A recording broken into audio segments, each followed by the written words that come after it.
A vida é muito curta para ser pequena. E quando é que você e eu apequenamos a vida? Quando a gente tem uma vida banal, fútil, inútil, superficial.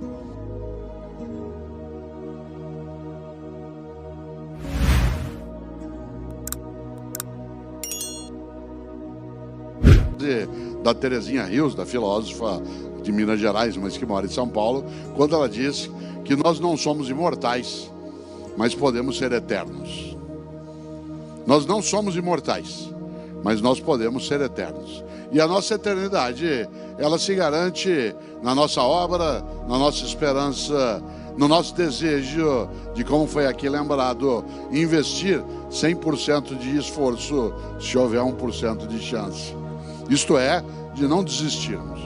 É interessante, porque eu gosto demais de lembrar, na área de filosofia, a gente medita sobre esses temas. Essa palestra que eu vou fazer aqui, ela inicialmente iria até 18h30, como nós reordenamos o horário, peço desculpas, ela vai até 19h, nós vamos postergar meia hora, portanto você vai sofrer um pouco até esse horário, mas nesse tempo eu queria trazer algumas ideias que estão já incluídas, de um outro modo, em 3 dos meus livros.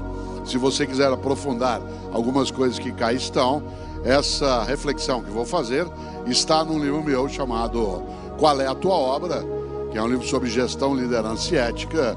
Está também uma parte no livro da editora Saraiva chamado O que a Vida Me Ensinou, que é sobre paixão, sentido e felicidade. E está num livro com a Terezinha Rios chamado Vivemos Mais, Vivemos Bem. Vivemos Mais, Vivemos Bem, que é um livro da editora Papiros. Então, você encontrará nessas 3 obras alguns adensamentos daquilo que eu vou falar aqui de modo mais resumido. Mas é interessante porque quando eu estava ali com a Ana Luísa, essa neta minha, e ela apanhando as amoras, eu me lembrava, né, da nossa condição. E como eu dizia antes, de mesmo não sendo imortal, poder imaginar a eternidade. A eternidade no que se faz, no que se vive, na recusa à falência da esperança, na possibilidade de entender aquilo que nos ajuda a existir de maneira mais plena. Eu nasci em Londrina, como disse, meu pai, quando eu era criança, ele paulista, já faleceu, ele era gerente de banco. Numa época em que Londrina, todas as estradas eram de terra.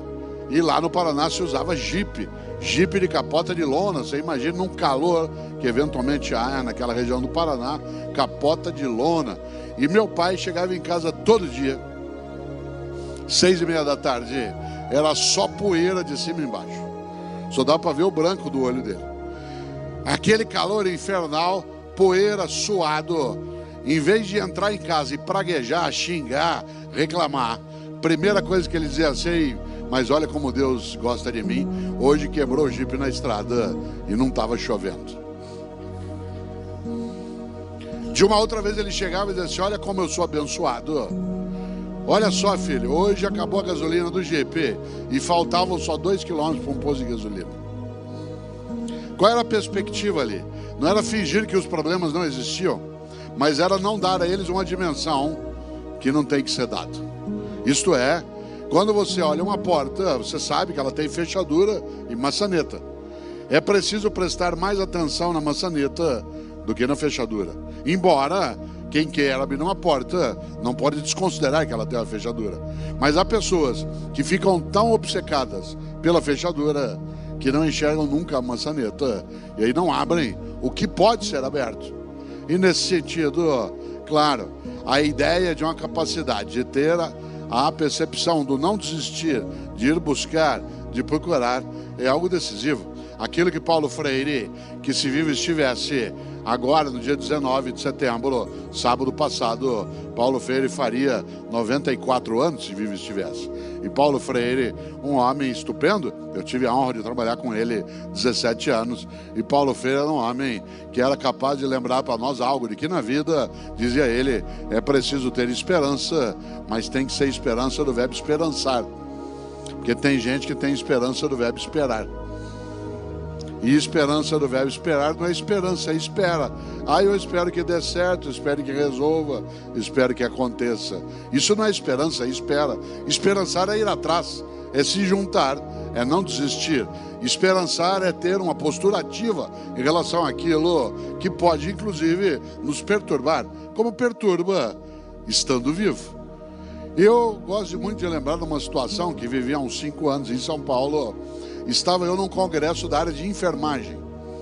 E quando terminou, havia um debate. Hoje eu não vou abrir um debate aqui, porque é a última atividade, mas havia ali um debate nesse evento. 2.000 enfermeiras num espaço, e aí uma enfermeira, a hora que terminou a atividade, que ela veio para o debate, ela perguntou, pegou o microfone e fez uma pergunta que um filósofo gosta de responder.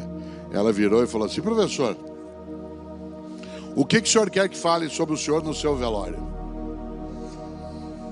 Pergunta funda. E eu aí dei uma volta, fui a Platão, Aristóteles, Heráclito, Parmênides, Anaxágoras, Anaxímenes, Pitágoras, Zenão. Falei, eu vou pegar essa enfermeira na volta, ela vai ver. Aí fui dando uma volta. Na hora que eu terminei, virei para ela e falei assim: e você? O que você quer que fale de você no teu velório? Ela falou, quero que fale assim: nossa, ela está mexendo.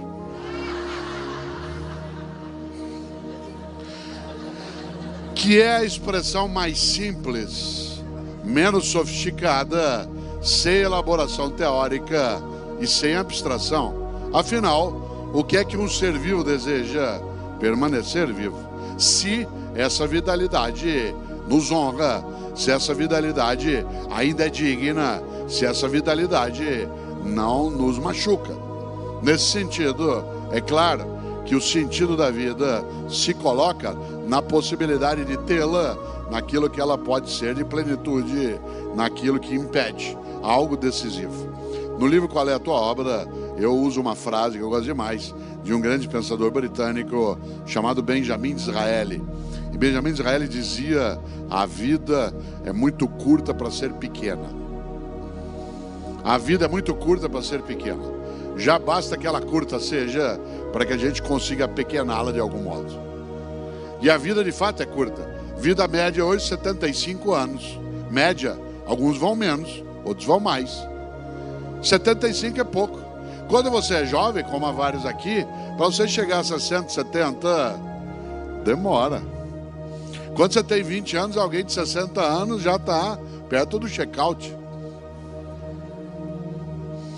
Quando você tem mais de 60... Outro dia eu fui renovar meu cartão de crédito, que já estava bem antigo, o cartão de crédito, renovei. E aí fui fazer uma compra na internet. E naquele momento da compra, em que você tem que colocar a data de validade do cartão de crédito, eu quase fiquei meditando: meu cartão tem mais validade que eu. Quando teu cartão tem mais validade que você, é preciso pensar. Minha mãe, 86 anos de idade, domingo retrasado, estava eu caminhando na praça com a minha mulher, na Buenos Aires, onde nós moramos todos perto, aqui para quem conhece São Paulo. Aí encontrei com ela, fim de tarde. Ela falou: filho, eu estava agora lá na igreja, sabe o que uma velhinha me falou? Eu falei: mãe, defina a velhinha. A senhora tem 86 anos. Ela falou: deve ter uns 88, por aí. Claro. A vida é muito curta para ser pequena. E quando é que você e eu apequenamos a vida? Quando a gente tem uma vida banal, fútil, superficial, inútil, morna, descartável. Afinal, um dia, um grande pensador gaúcho, nascido provavelmente em Rio Grande, não se sabe onde ele nasceu, um homem chamado Aparício Torelli. Muita gente o conhece pelo apelido que ele adotou, que é Barão de Itararé. O Aparício Torelli, apelidado por si mesmo de Barão de Itararé, tem uma frase de uma clareza: só não entende quem não quer. Disse ele: a única coisa que você leva da vida é a vida que você leva. A única coisa que você leva da vida é a vida que você leva. Não é a vida que te leva, é a vida que você leva. Com a tua condição, com a tua esperança, com a tua turbulência, com a tua dificuldade, mas sem acovardar-se, sem desistir, sem entregar. E lembrando que minha mãe não dorme enquanto eu não chegar. Interessante. Essa expressão de Aparício Torelli A única coisa que você leva da vida, e a vida que você leva, ela se aproxima um pouco do grande poeta gaúcho, que é aquele sim que eu admiro mais, um homem que inspirou vários dos meus livros, um grande homem nascido em Alegrete, chamado Mário Quintana. Mário Quintana, um homem estupendo, que morreu com quase 88 anos de idade, solteiro. Aliás, ele tem a frase mais bonita que eu já vi para não casar, e a mais inteligente. Todas as vezes que alguém perguntava a Mário Quintana, mas por que o senhor nunca se casou? Ele dizia: sempre preferi deixar dezenas de mulheres esperançosas do que uma só desiludida. Que é um argumento ecológico. Mário Quintana, um homem que deu um azar danado, morreu na mesma semana que Ayrton Senna. E quando você é alguém muito importante, mas alguém famoso morre perto, você desaparece. Senna morreu no dia 1º de maio de 94 e Quintana em 5 de maio de 94. Isso significa que muita gente que, por exemplo, não sabe que Mário Quintana morreu. Outros nem que ele viveu. Mário Quintana, um homem maravilhoso que por três vezes, tentou entrar na Academia Brasileira de Letras e foi recusado. 3 vezes. Um lugar cheio de imbecis e vários que não são. Um lugar que já teve vários imbecis e vários que não eram. Recusou Mário Quintana. Aliás, sabe quem não entrou na academia também? Clarice Lispector, Carlos Drummond de Andrade, Monteiro Lobato. Mas Quintana, da 3ª vez que foi recusado, deu o troco e fez como um poeta sabe fazer, com um poema. E fez uma trova que muita gente que conhece, chamado Poeminho do Contra. Não é poeminha, é Poeminho do Contra, que tem só 4 linhas, que eu vou declamar aqui, e que é fortíssimo. Disse ele, a quem eu prejudicou: todos esses que aí estão atravancando o meu caminho, eles passarão, eu passarinho. Olha que vingança bonita. Todos esses que aí estão atravancando o meu caminho, eles passarão, eu passarinho. Parece fase de para-choque de caminhão no Paraná. Na subida você me aperta, na descida nós acerta. Já pensou? Mário Quintana, um homem genial. Ele tem uma trova que eu vou fazê-la para você e eu não esquecemos. Ele diz: um dia pronto, me acabo. Seja o que tem de ser, morrer que me importa. O diabo é deixar de viver. Olha só, um dia pronto, me acabo. Seja o que tem de ser, morrer que me importa. O diabo é deixar de viver. E quando é que você e eu deixamos de viver? Não quando a gente morre, mas quando a gente vai tendo mortes cotidianas, com a morte da expectativa, a morte do afeto. Você deixa de viver quando morre tua capacidade de amorosidade, de solidariedade, de fraternidade. Um dia pronto me acabo, seja o que tem de ser, morrer que me importa. O diabo é deixar de viver. Por isso, quando Israel fala, a vida é muito curta para ser pequena, é claro que nós não somos, obviamente, imortais, mas nós podemos ser eternos. Claro que imortais não somos. Aliás, vários filósofos pensaram sobre o tema da vida e da morte. Entre eles, Epicuro, que tem a mais expressiva frase sobre isso. Dizia ele: eu não temo minha morte por uma razão, nunca vou encontrá-la. Enquanto eu existo, minha morte não existe. Quando ela existe, eu não existo. Então não vou encontrá-la nunca, por que temê-la? Disse: ué, mas isso é só uma frase. Bom, é simbologia. Nós vivemos de simbologias. Ou o de Allen, que disse: eu não tenho medo da morte, eu só não quero estar lá quando isso acontecer. Ou Chico Anísio, que dizia: eu não tenho medo de morrer, eu tenho pena. Claro, Ariano Suassuna, nosso grande, especial, intelectual, que dizia que chamava a morte de cã, de demônia. Claro que ele estava falando ali não da morte que um dia já o levou, mas da vida que podia ser banal, fútil. E é claro que Ariano Suassuna continua vivo na sua obra, no seu projeto. Cada vez que um de nós assiste o Alto da Compadecida, vive ele outra vez. Claro, mas não precisa ser um escritor, um ator, não precisa ser um inventor. Cada um e cada uma de nós tem a sua obra no dia a dia. tem a sua sobra naquilo que faz. Interessante. Eu, Cortella, nascido em Londrina, como disse, até 10 anos de idade não havia televisão na minha cidade. Não é que não havia TV na minha casa, não havia TV na minha cidade. Por isso, à noite, o que eu fazia? Ficava pensando, não tinha o que fazer. E do que eu pensava? Que no dia que eu morresse, qual seria o meu epitáfio? Isto é, qual seria a inscrição no meu túmulo? Eu já tinha tendência à inutilidade filosófica e ficava pensando isso. Hoje eu não tenho mais essa questão porque eu não quero ser sepultado, quero ser cremado. Essa é uma decisão individual, cada um que decide, mas eu acho a cremação mais ecológica, afinal, porque a gente tem um problema de saúde pública em relação ao sepultamento. Já imaginou se chineses e indianos aderissem ao sepultamento? Isso tem um impacto ambiental. São Paulo, que é a cidade onde estamos, tem o segundo maior cemitério do mundo, que é o cemitério da Vila Formosa. Tem 1,5 milhão de corpos sepultados lá. Isso tem um impacto no lençol freático, na proliferação de insetos, de roedores. Portanto, é uma questão de saúde pública. Eu quero que se faça doação de tudo que se puder e, ao mesmo tempo, se faça a cremação. Mas essa é uma decisão individual. Aliás, minha mãe, ela é contrária à cremação. Ela é a favor do sepultamento e é uma boa coincidência entre nós. Eu nasci no dia do aniversário dela. Ela nasceu no dia 5 de março e eu também. Família organizada, planejamento estratégico, né? Portanto, todo ano nós comemoramos o aniversário juntos, com filhos, netos, bisnetos, etc.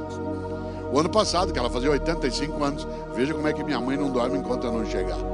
85 anos de idade ela estava fazendo, e no meio do almoço eu lembrei aos filhos, aqui no aniversário você fala de vida e de morte, por causa de idade. E no meio do aniversário do almoço eu falei, filhos, vocês não esqueçam que o papai quer ser cremado. Minha mãe, 85 anos de idade, virou e falou assim, eu não vou deixar você ser cremado. Ela acha que é Highlander.